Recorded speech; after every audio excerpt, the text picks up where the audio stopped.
Can we just call this an addiction already? So that when women marry these men and have children with these men, they understand the risk that they are taking. Because if I have to read one more story glorifying men who go out and purposely put their lives in ridiculous amount of danger for fun, for when like doing professional climber level stuff, when that's not what they are. They are not sponsored climbers who this is their career. They are finance dudes with a newborn and a toddler and a wife, and then hide behind chair. Oh my God, this makes me so mad. This makes me mad because I feel bad for this dude too. His delusion and his ego he has traumatized his whole family, and he couldn't stop. He couldn't get enough. And I don't know, I'm like, ugh. Now, for anyone new here, I have a very love-hate relationship with the outdoors. I was in that world for a while, like pretty committed to it. And I love the outdoors, and I'm not against skiing and climbing and all this stuff. But I swear to God, the way men approach all those sports versus the way most women approach it is so different. And the difference is that most men put their needing to conquer something, which is colonization, literally they say conquer. They say conquer. They say that word all the time. Like, can you not trace this back to like an emptiness that's part of the culture of patriarchy, white supremacy, all this stuff? But I that's a whole video I could do on that. But this conquer. I want to be the first at blah, blah, blah. And the way they talk about it. And then the way at the same time they will talk about this thing that they just love so much. It gives them a sense of purpose. And at the same time, we'll be like, I don't care about, but I care about my kids more than anything. And then we'll go out and climb endless deadly mountains and then die on the mountain. And then we see in the headlines, at least he died doing what he loved. He inspired people, blah, blah, blah. The way that, I hate to talk ill of the dead. I hate to, I'm angry that this man, you gotta pick one, okay? Either you have children and you go that route and you tie your life to another human being and then create humans with them, okay? Or you go do whatever you want and be Peter Pan forever. Or maybe you can do both if you are a professional and have been doing it a long time and you're sponsored and all that stuff. But this guy, I believe, had a lot of trauma that he never dealt with, like most men in that industry. And a lot of women. Hell, that's why I was doing it. Yes, I love adventure. I love the outdoors. It gave me a sense of purpose. It helped me overcome a lot of my stuff. I will absolutely never deny that. I am so proud of the things that I've done. And you better believe I was absolutely putting myself in dangerous situations on a regular basis to feel a sense of control. That at least if I'm going to maybe die, or if I'm going to feel like I'm in danger on a regular basis that reminds me of, childhood stuff, at least I am the one putting myself in that situation. And at least I am the one who, in theory, can get myself out of it. And if I can feel control in this situation that is so overwhelming and hard and whatever, it'll somehow help me come to peace with that stuff that was not me doing it. It happened to me. And I believe this man's trauma around his brain cancer as a teenager, I believe he was running from trauma. And I think so many men in the outdoors are running from trauma the same way so many, not just men, but so many people who are in self-harming addictions and stuff like that. Like there's so much stuff behind it. And I absolutely have so much compassion for it.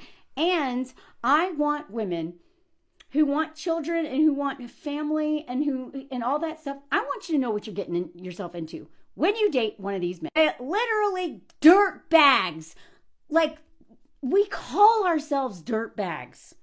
When you live in that life, you're living in a van or a truck or whatever. I was living in a truck. I couldn't even sit up. It was like an oversized coffin. And I roasted like a chicken if I parked in the sun by accident in the Walmart parking lot because I didn't realize where the sun was coming. Like, I know that, like, dumpster diving, did all that stuff. And it's usually white people doing it because, we don't usually have the police hunting us down or other stuff like that. It's oftentimes some of the most privileged white people on the planet doing this. But also, it's outdoors, depending on what sport, lots of people. Climbers, you just have to buy that gear once, okay? So skiers, if you get in with skiers, they may be a Peter Pan, but they got money, usually. Or at least they can make money. They come from money. Anyway, I have so, I'm sorry. I've been talking about this for a long time, but every time I see a death, and the reason I really struggle with this, because I lost a friend a few months ago in an avalanche, and 3 of my other friends were in the same avalanche. One got dug out in time, the other one did not. And now all 3 of those men are traumatized forever. Now,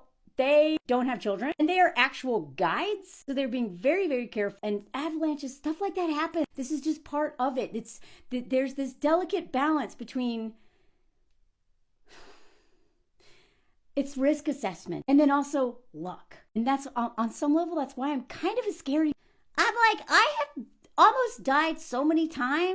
I'm kind of don't want to risk it too much anymore because I also love my life so much and I have people who really depend on me and I don't want to screw them. Okay. That is actually what keeps me from being so risky in my, and self-destructive and, wanting to like achieve things dumb is because I actually think about the people who depend on me, who would be so traumatized if I died of something totally preventable that I take that into consideration. And also I take bigger risks now, which are in here. The risks I take in here are way too more terrifying and seemingly life-threatening than anything I've ever climbed. And I wish more of the men that I know who are chasing mountains, chasing validation, or running from their demons, literally. And the stories I've covered, so many of these men will be like, well, yeah, my dad beat the hell out of me and blah, blah, blah, blah. I'm like kind of running from demons. But guess what? I rode the biggest wave. And now my wife has to take care of me because I'm disabled and I can't earn any money and I have all these kids. And she is now a caregiver forever. But hey, I got famous for doing this thing. Nobody cares. Like, very few people are going to remember this person. Was it worth it to abandon your children? God. Here's the thing. I have a hard time checking social media anymore, like Instagram or Facebook, because I'm tired of opening up that app and seeing someone I care about dead in the mountains from something. Again, that is just part of the culture and the climbing communities and the ski communities and all those communities. They have to deal with grief on a regular basis, and it's hard. And I also know people who are in that world and have children or have partners or have people who depend on them, and they take that into consideration when they go do a new adventure. They actually take that into consideration. And it's their job. So when there's this dude just one day open, I think I'm gonna do a whole separate video on this guy, like a deep dive, because I just watched all this stuff. But I just needed to get this out because I have too much emotional stuff around this story to actually go into the facts that I have found. But he literally in an interview said he just opened up a magazine and saw a picture of Kilimanjaro and was like, I want to do that. He had no climbing experience, none, no outdoor experience, and was like, I'm going to do that. No, I love that kind of ambition. I love that better than just sitting on the couch playing games doing nothing. Because we know that like this, it's like these two extremes. Patriarchy has oftentimes turns men into these apathetic, learned helplessness bums who do nothing, don't want to work, don't want to do it, or the opposite where they won't stop. They won't stop. I'm going to do this, and I'm going to do this.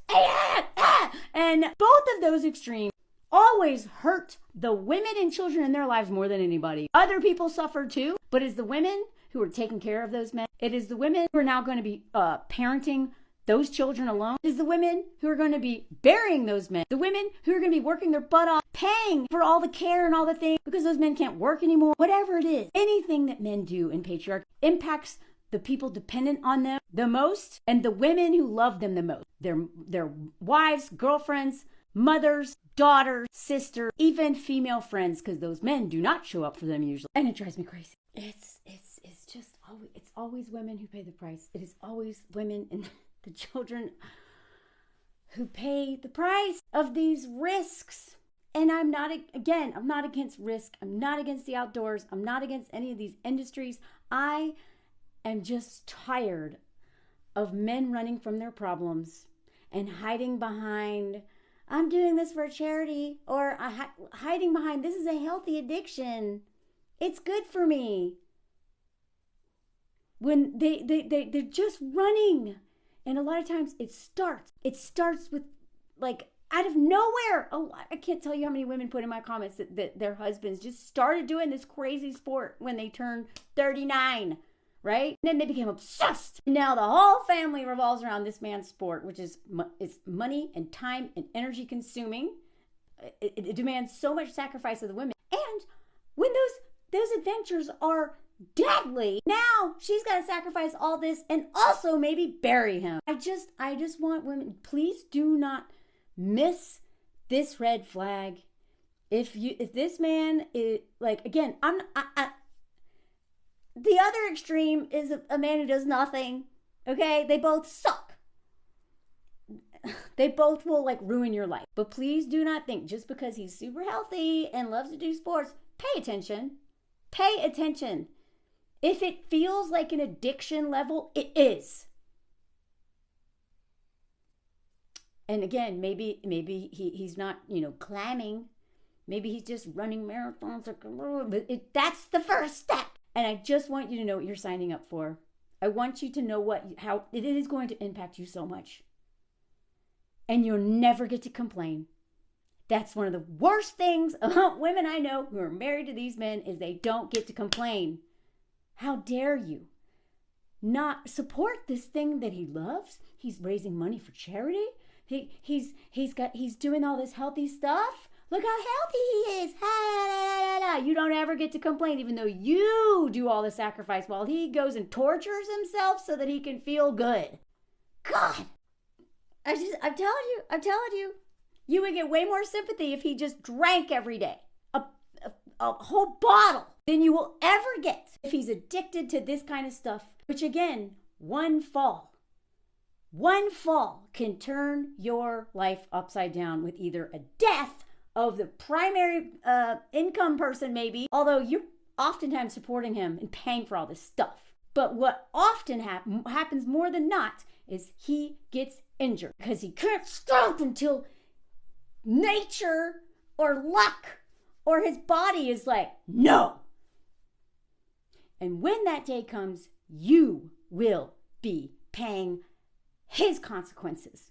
You will be paying you will be caring for him, because you also can't leave a man, especially if you love him. The society will never forgive you if you leave a man after an injury like that. Please think about all this stuff, okay? They have a death wish. They think they're invincible, and also or they have a death wish, and they put anything and everything above their children and above you. But they don't even realize it. And they go and tell everyone they love you and their family more than anything, but are never there. And then you have to bury them.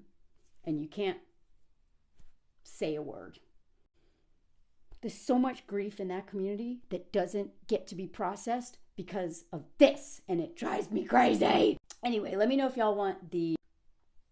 I have all the photos. I did a deep dive, but I needed to get this emotional thing. I needed to get my emotional interpretation of this story out here first. Then I can show you what I'm talking about with facts. Let me know if you want that, though. And let me know if you heard the comment song. And please, if you can afford it, please support my Patreon. That's how I'm able to do this kind of work. And cover really hard stories, too. Because this one, like, really... it hit me hard. I was not expecting that. But anyway, whatever. Thank you, Patreon people. And thank y'all for watching this. Like, comment, share, hit the notification and subscribe button, all that stuff. And yeah, thanks for being here. Let me know your thoughts. This is not a comment song because I'm a little too upset to do a comment song right now. So I'm just showing you some pictures of Moe's as a palate cleanser. Thanks for watching. watching my video. Et voila!